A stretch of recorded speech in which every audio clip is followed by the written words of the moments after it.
5, we're dealing with adding direct object pronominal suffixes to the imperfect conjugation, and then following that to the imperative, which is built off of the imperfect conjugation patterns. So they're going to be very similar. All right. So here's the deal with adding pronominal suffixes to the imperfect. Let's just take an example with our paradigm verb yif code.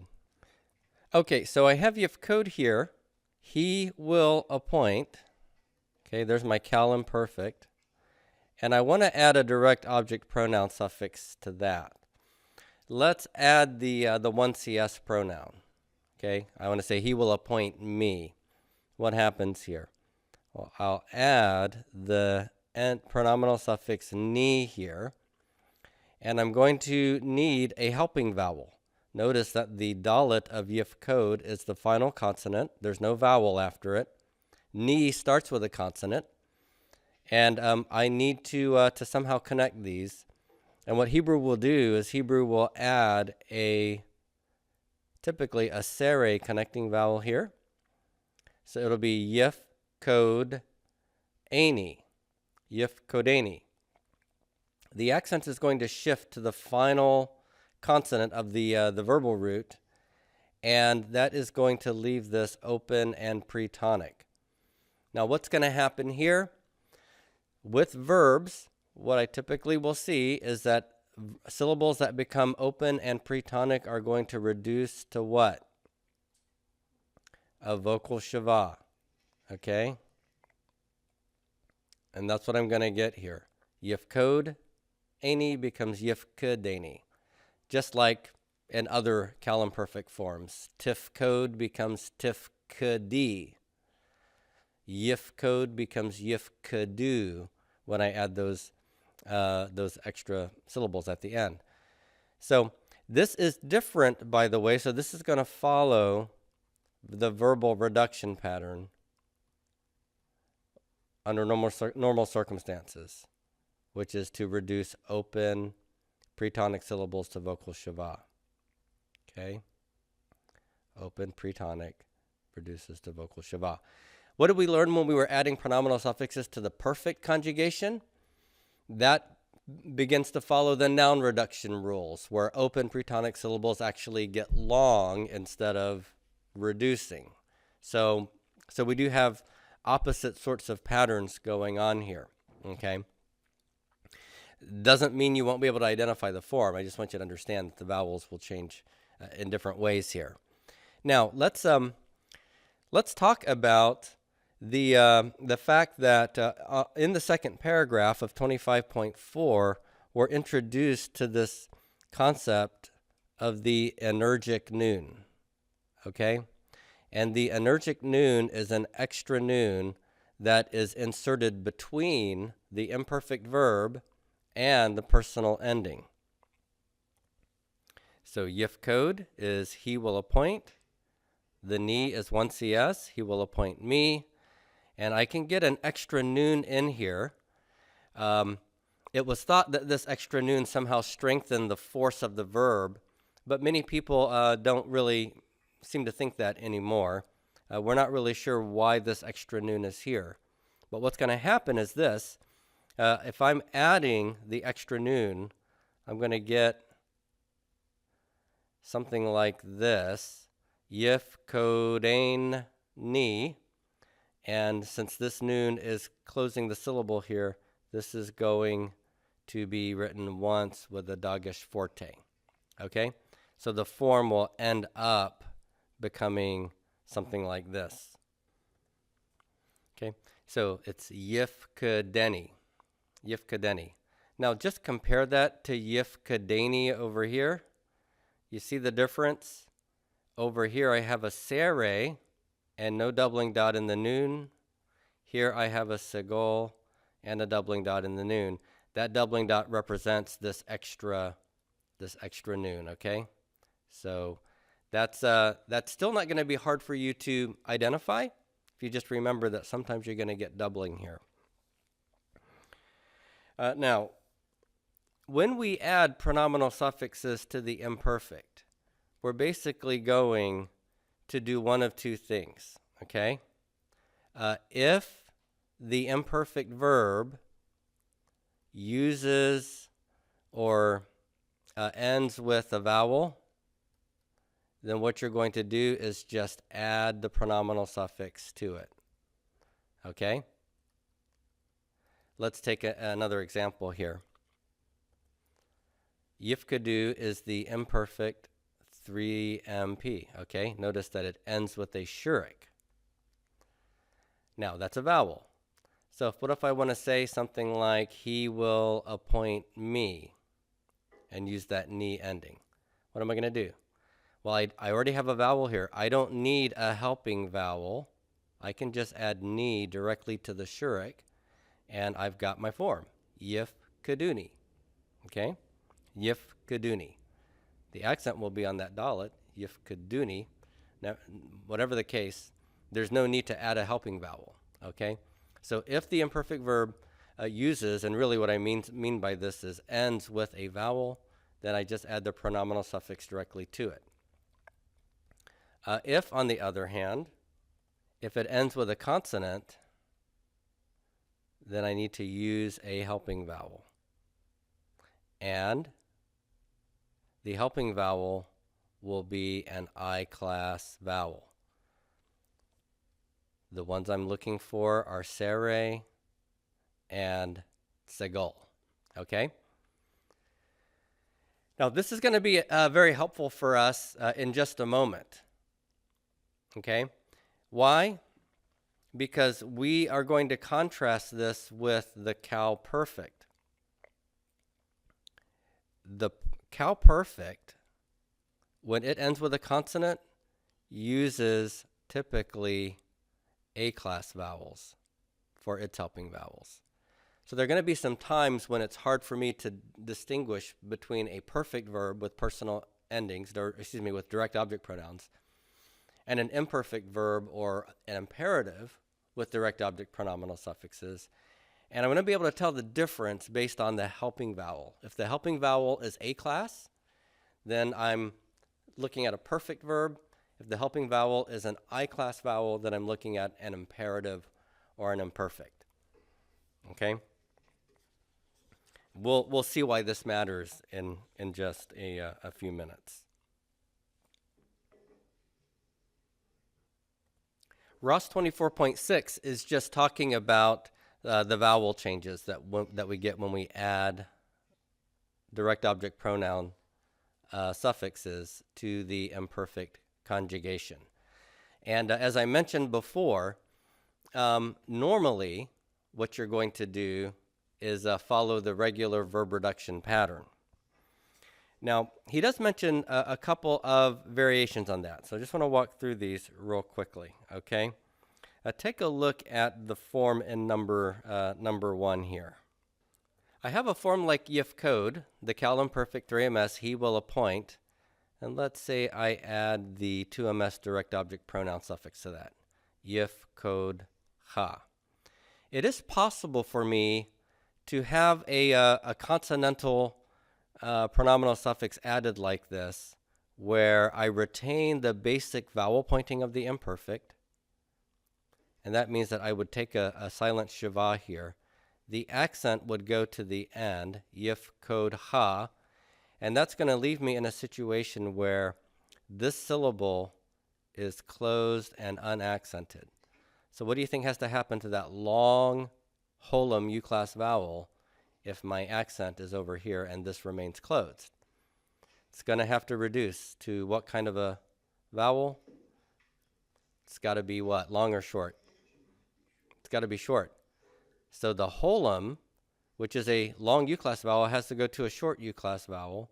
In this case, it will go to a kametz katuf. Okay? So this is yif kod ha. Yif kod ha. All right? Not yif kad ha, but yif kod ha. It's retaining that U-class vowel, which is characteristic of the cal imperfect for the theme vowel. Okay? So that's one possibility here.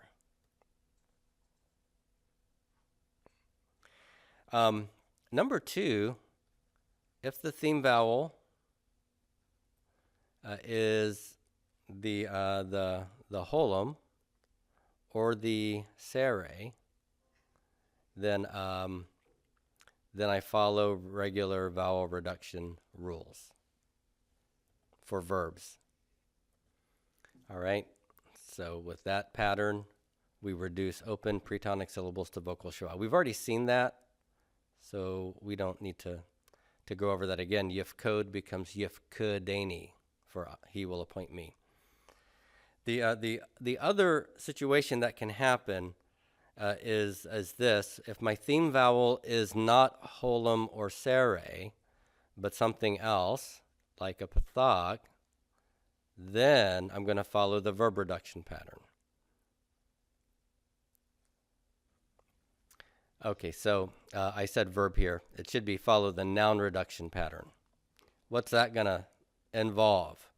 Well, with nouns, remember, open pretonic syllables have to be long, okay? What was that rule? The old preacher's sermons are long rule. Open pretonic syllables require a long vowel. And then nouns also do open propretonic reduction to vocal schwa if there is an open propretonic syllable. We're not actually going to find that with the imperfect conjugation. All right, it's this first part that nouns and adjectives do that really is going to matter. Let's take an example from the verb shema. The imperfect of shema is yishma. He will hear. He will hear. And if I want to say something like he will hear me, I'll add the ni pronominal suffix. What's my helping vowel going to be? What vowel class? Will it be A class or I class in the imperfect? I class. I'm going to see a sere here if I'm not using the energic noon, okay? And so my accent's going to be here, yishma eni. And since this theme vowel under root 2 is an A, okay, so that's a pathak, then what am I going to see happen? It's going to be open and pretonic. It's going to have to be long. So it was short A. It will lengthen to the long A here. So yishma'eni. Yishma'eni. All right? So you might be wondering, well, Dr. Marshall, this all just sounds like so many different things to do and think about. And how am I going to remember which vowel to use? Yes, I can see the disbelief in your eyes right now. The good news is that you actually will not be speaking Hebrew and creating these forms. You will be reading them in the Hebrew Bible and identifying the forms for what they are, okay? So all I'm trying to do here is to help you see what caused the forms to be what you're going to see them as. Not so much what you should be doing to create fresh forms out of nothing, okay? So when you come to an imperfect and it's got a vowel that just looks slightly different than what you're expecting, you'll know based on what I've told you, this is why it looks the way it does, okay? Are you going to be able to parse it? Yes, you are.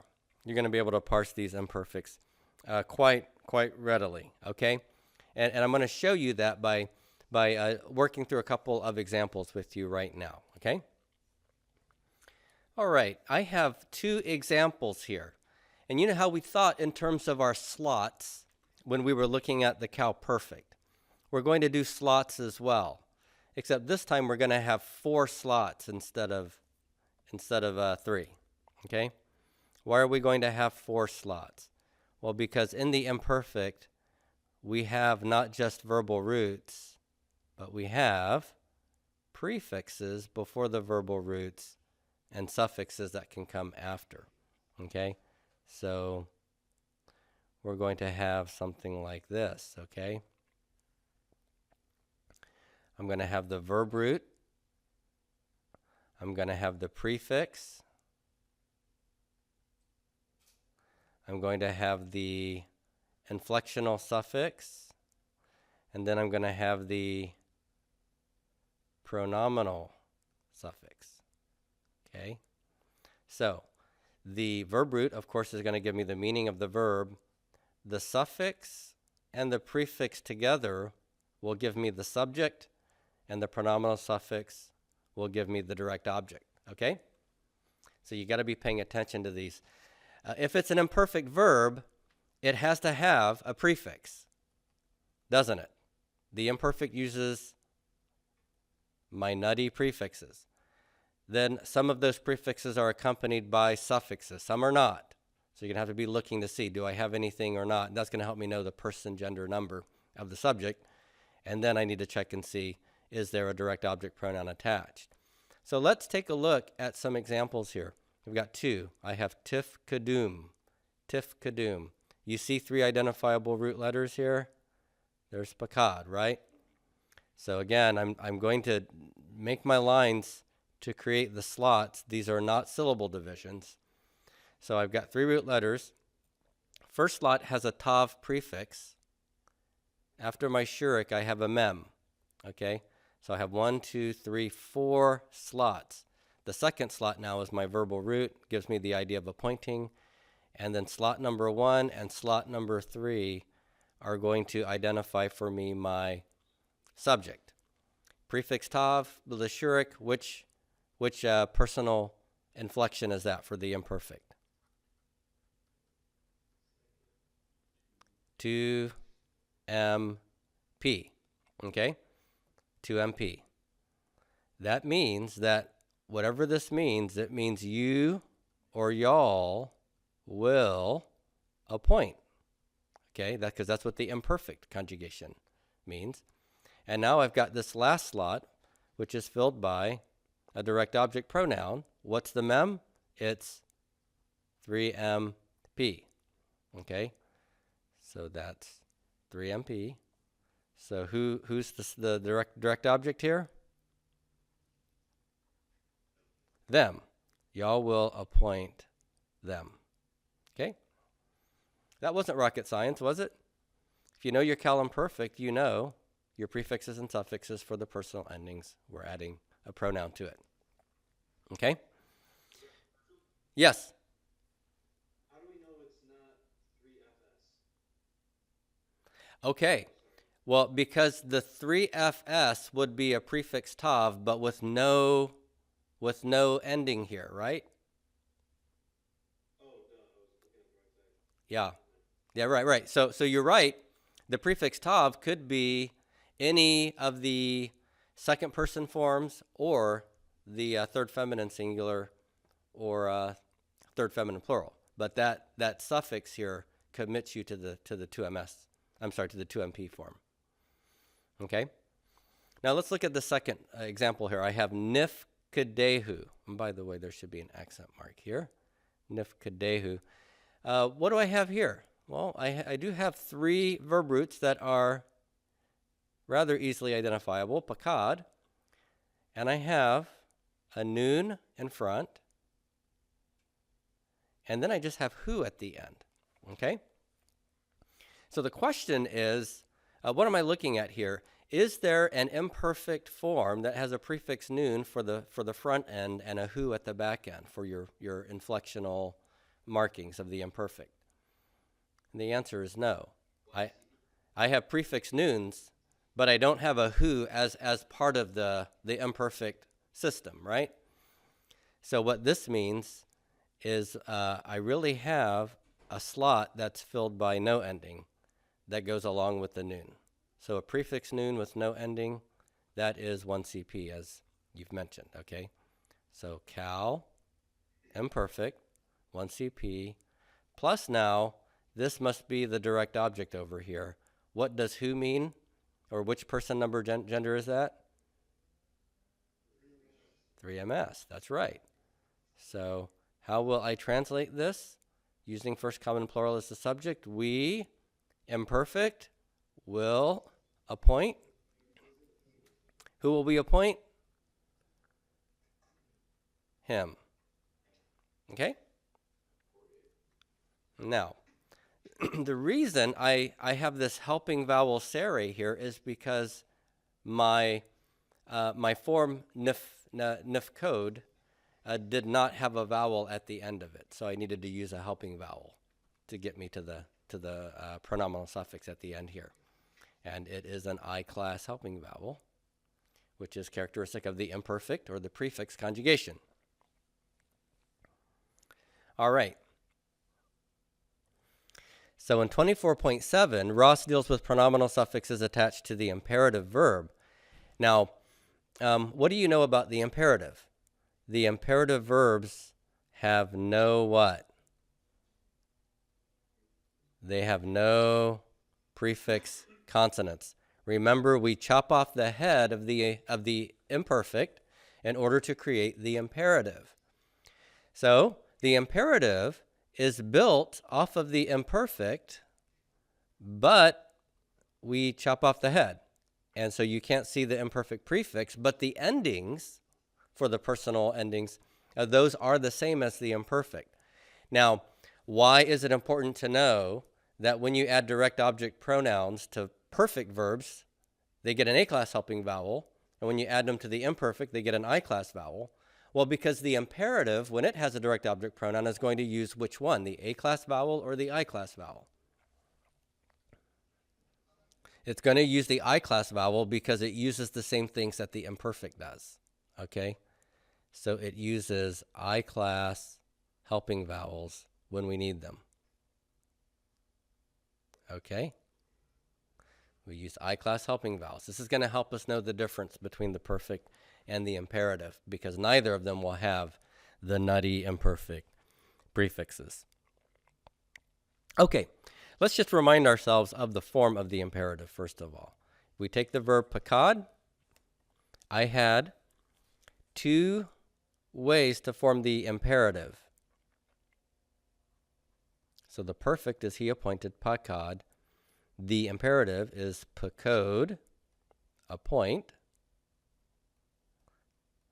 And my alternate form is what? You remember this? Poke da. Remember poke da? That's my alternate. This is 2MS, by the way. Okay? Both of these are 2MS imperatives. Pakod and poke da. Pakod, poke da. All right. So what's it going to look like when I add a pronominal suffix, direct object, to the imperative here? Oh, in my basic 2MS form, what I'm going to get is I'm going to get something that looks like the alternate form. It's going to be poke, de, and then I'm going to add my pronominal suffixes to that. Okay?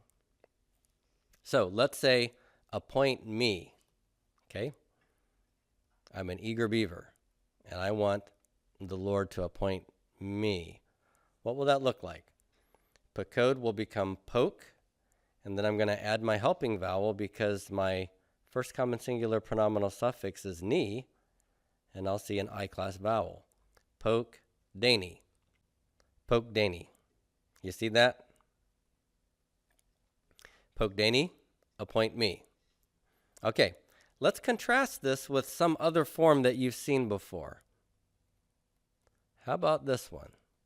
Poke D. Poke D. What's that? This is the act of appointing of me, or my appointing. What form is that? This is the infinitive construct plus a 1CS pronominal suffix. This top one is the cal imperative, 2MS, plus the 1CS suffix. Do you see the differences between these two? They're very similar at the front end, poke, dany, poke d, but which pronouns am I using? The infinitive construct uses the pronouns I add to nouns, okay? The imperative is using the pronouns that I add to verbs. And I've got the helping vowel here also. Let me draw your attention real quickly back to the chart we started our chapter with. if we take a look at the first common singular pronoun, when we add it to nouns over here, it's susi, susai, and avi. It's just the yod with the kirik or the pathak. Over here, when the 1CS pronoun is the direct object pronoun, notice that it doesn't have just the kirik yod, but it's got the noon, ni, any, and any. And it's for the imperfect and the imperatives, this is what we're going to see here, okay? So poke D is using this first common singular pronoun. Poke Dani is using the direct object pronoun. This is what you're going to see here for the 2MS imperative, okay? Pokode becomes poke de. And then we'll add those same direct object pronouns that we can attach to the imperfect. All right. There are some other imperative forms that you've learned, though, not just the 2MS. What if I want to tell a group of men to appoint? What would it be? Pokode adds a shurik at the end, and I would get this vowel pattern. Pick do. Pick do. Remember that? That's the cal imperative 2MP. Okay? So again, I'm telling a group of people to appoint. What if I want to say appoint me? Well, look at what pick do ends with. It ends with a vowel. Do I need a helping vowel here if I already end my form with a vowel?